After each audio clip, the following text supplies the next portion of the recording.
atriz Regina Duarte aceitou o convite para comandar a Secretaria de Cultura. Regina Duarte se reuniu com o presidente Jair Bolsonaro e, na saída, disse a jornalistas: "Eu disse sim, agora vão correr os proclamas do casamento." O presidente já disse em diversas ocasiões que faria uma cerimônia especial para anunciar a atriz se ela aceitasse.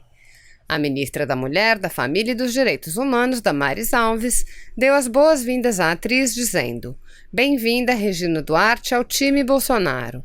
Eu e toda a minha equipe estamos à disposição para lhe ajudar em tudo." A Rede Globo anunciou que está negociando o fim da relação contratual com a atriz. O Superior Tribunal de Justiça liberou a divulgação do resultado do SISU a pedido do governo federal.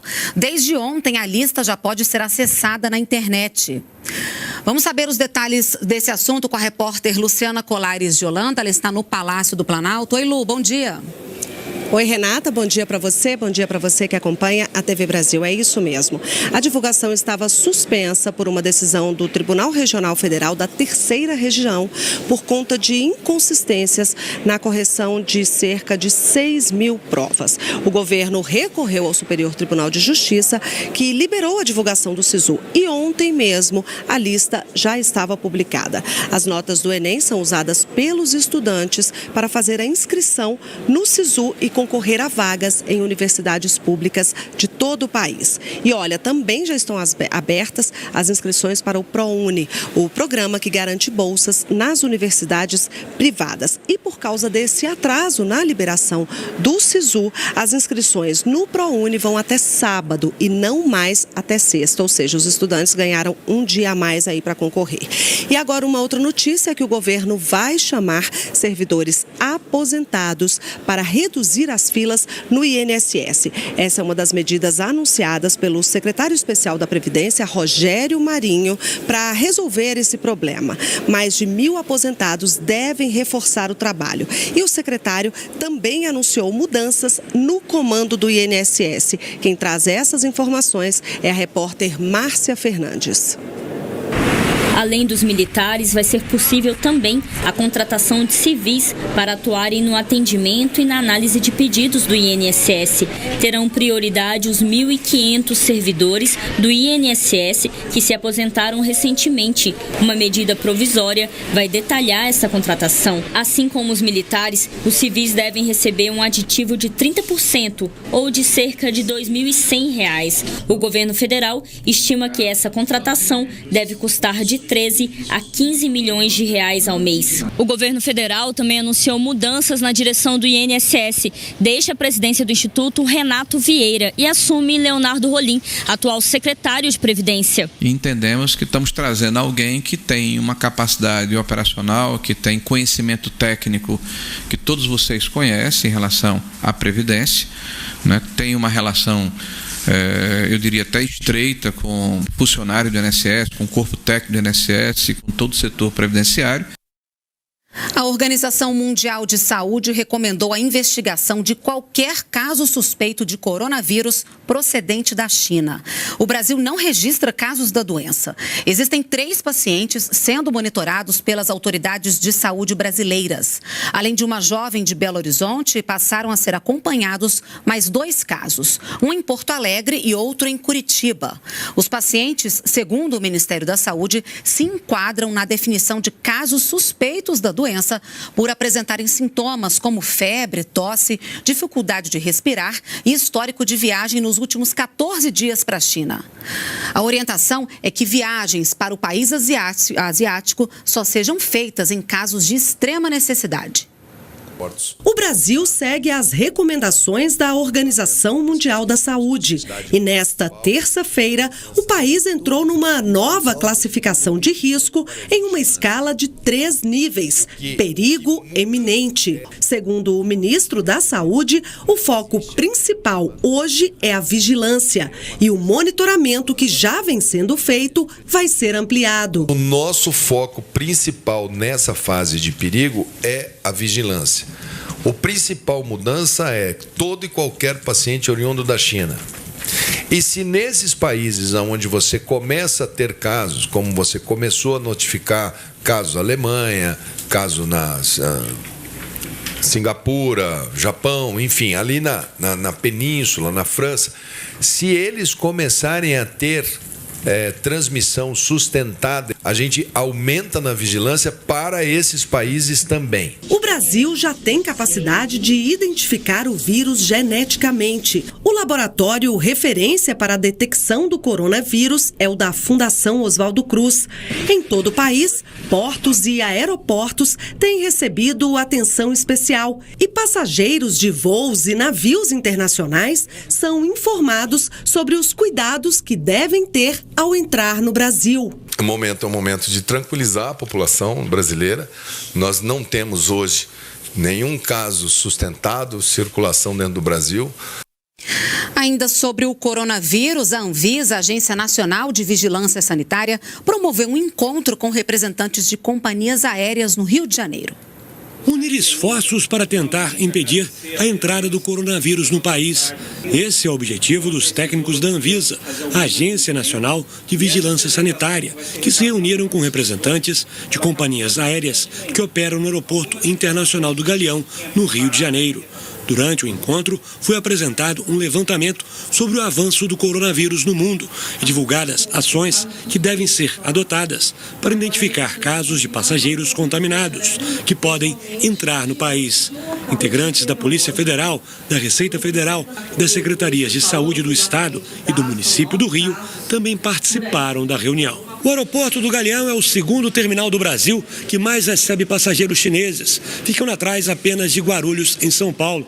Por isso, segundo a Anvisa, é fundamental ampliar a divulgação de informações para combater o coronavírus. Está sendo reforçada as questões da higiene pessoal, como lavagem de mãos, tossir ou espirrar e cobrir o rosto, não entrar em grandes aglomerados no caso de ter alguns sintomas do coronavírus. A ideia é estar sempre sensibilizando ao viajante, que ele esteja atento à definição, se ele fez uma viagem recente ao local onde está tendo transmissão, que sintomatologia ele está tendo, e ele reportar imediatamente e procurar o serviço médico adequado, reportando a viagem recente. União de esforços também para combater o tráfico de pessoas. O Ministério da Justiça e Segurança Pública e a Polícia Federal lançam uma campanha agora de manhã em São Paulo. Vamos então até lá. Raquel Setz traz os detalhes ao vivo pra gente. Oi, Raquel, bom dia.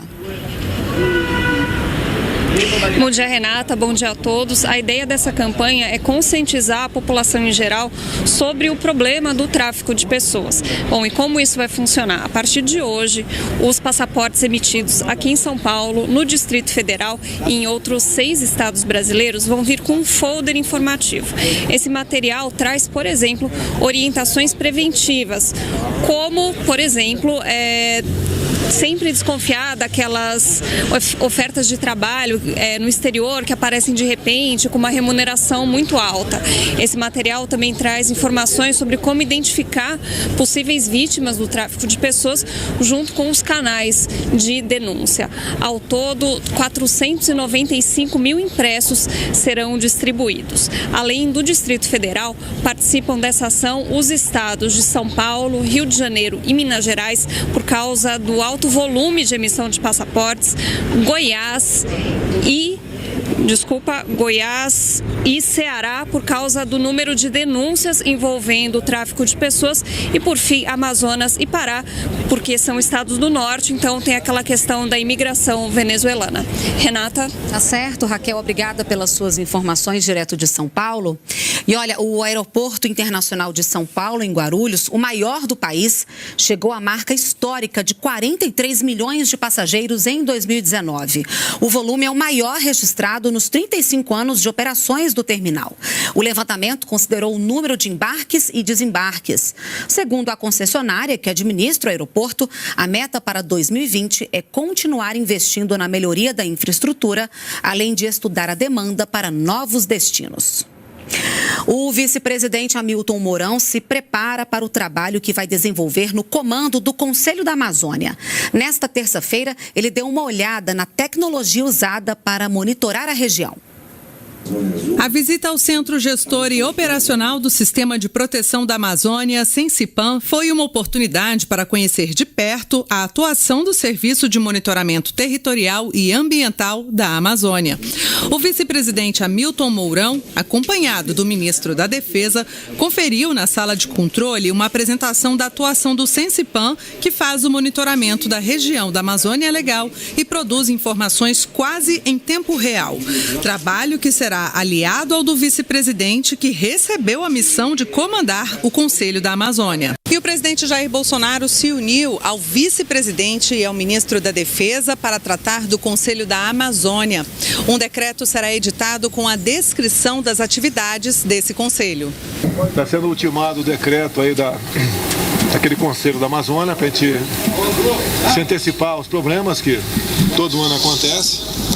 E o João Mourão que está encarregado de coordenar isso tudo. O decreto ele vai se nortear em cima daquelas 3 ações gerais: preservar, proteger e desenvolver. A Lei da Liberdade Econômica, sancionada no ano passado, criou novas categorias de negócios no Brasil. Os empreendimentos de baixo risco, por exemplo, estão dispensados de alvará para iniciarem as atividades, o que diminui a burocracia. Os detalhes na reportagem de Luana Karen. Há quase 2 anos, Robert resolveu empreender. Montou um restaurante e um buffet em Brasília, onde emprega 6 pessoas. Para ele, quanto menos burocracia, mais chances de expandir os negócios. Facilita muito em razão do tempo que você economiza, em razão do custo que você não tem aqui no Distrito Federal, e você começa a produzir com mais facilidade, né? Começa a gerar emprego com mais facilidade, num tempo recorde, né? O empreendimento do Robert está entre os 289 tipos de atividades econômicas que não precisam mais ir atrás de um alvará de funcionamento. A Lei da Liberdade Econômica, sancionada ano passado pelo presidente Jair Bolsonaro, dispensa esse documento e outras licenças para empreendimentos de baixo risco. Ele deixa de ter os penduricalhos de custo, de tempo, a desburocratização fica para trás e o aumento da confiança. Esse é um ponto alto forte no micro pequeno empresário, no empreendedor, dizendo que ele está livre para caminhar sem as peias do Estado. Há 26 anos, esta contadora auxilia quem quer empreender a montar o próprio negócio e notou um crescimento na abertura de empresas do ano passado para cá. Posso dizer que da metade do ano passado para cá, minha carteira cresceu 70% em função da melhoria do ambiente de negócio. Por quê? Porque as pessoas viram que a coisa estava mais fluida, tá? E aumentou realmente as empresas, os MEIs virando empresas limitadas, sabe? Esse crescimento, as pessoas querem realmente crescer e empreender. Dos cerca de 17 milhões e 700 mil empresas em funcionamento hoje no Brasil, mais de 10 milhões exercem uma atividade de baixo risco, 58% do total. A classificação de risco considera aspectos como prevenção contra incêndio, segurança sanitária e ambiental. Mesmo com a dispensa de alvará para abrir as portas, os empresários continuam obrigados a seguir todas as normas de segurança previstas em lei. As regras continuam sendo valendo, todos os empreendedores continuam tendo que respeitar a lei e as normas vigentes, mas essa fiscalização ela ocorre a posterior, depois de iniciadas as atividades. Se você apoia Jair Bolsonaro, curta este vídeo, manifeste a sua opinião e compartilhe para que a vontade do povo brasileiro seja conhecida. Inscreva-se no canal para ter acesso gratuito ao nosso conteúdo. Uma produção Folha Política.